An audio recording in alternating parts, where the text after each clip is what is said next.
The Tesla charger. Well, first you need to find the location, exactly where you want it. Then we're gonna cut up a couple of pieces of wood, make a base, and then I want to countersink these bolts so the heads can hide. The first attempt failed because I cut the pieces too long, but this is a couple of scrap pieces, you know. The bolts are extra long because that's the longest I could use for what I needed. Then we put a piece of metal over the wood, put the template, just eyeball it, re-drill the holes for the screws. Then we're gonna mount the base. It doesn't really, you know, just eyeball it. Then I'm gonna put a hole on the side to fish the wires through and bring the heavy drill, change it because it overheated. They don't overheat it, so I just make sure that you get through. And now we're getting ready to, you know, do the cable. You know, a strip about a foot to 14 inches, and then unwind it so it doesn't get all tangled up. Then we're gonna chase the wire all the way through to where you're gonna do it. It took me about 40 feet of wire to get it to from my box to where I wanted to put it on. There's a tip that comes with your kit to make sure you tighten the screws really well. So, and also to tighten the screws that goes for the charger itself. And that's it. So now let's hook up the wires on the box. So it's a 60 amp breaker and for 60 amp circuit.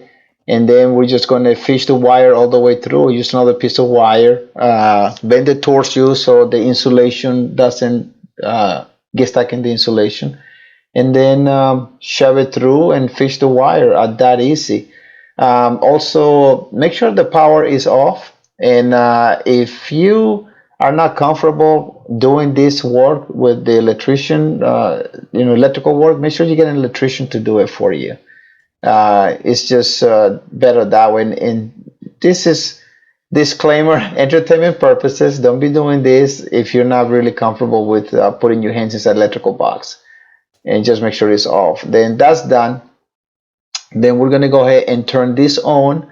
And the next step is programming the controller. So when you turn it on, you have 5 minutes to go ahead and program your controller. So there is a barcode on the pamphlet that you first get with your power wall, and you scan the barcode. It gives you the information specifically for this charger, and then you can just connect to the charger. After that, there is another barcode, a QR code, that is to set up the parameters of the charger.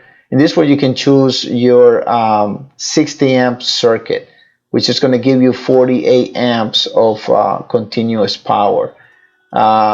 When you're on this menu, you can also go ahead and make sure to update the charger. Make sure it's updated.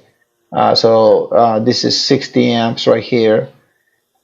And you select the 60. I already pre-selected it by 60 amps. You select it. It gives you all the way up to 60 amps, and you put next or save, and then that's it. It's programmed. Then you can use the same application right there to configure further your charger. It tells you what the voltage is and everything. It's really easy to navigate this menu and figure out what all your control can do. It is that easy.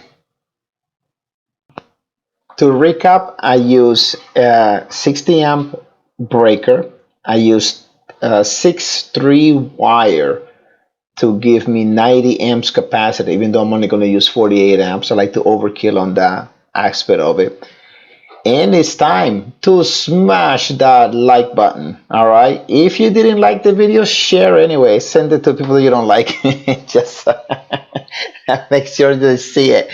But please smash the like button and share it and comment. Let me know what you think. Let me know how you like or dislike the video, and questions. And be careful and don't trip over yourself like I'm doing right now. Bye.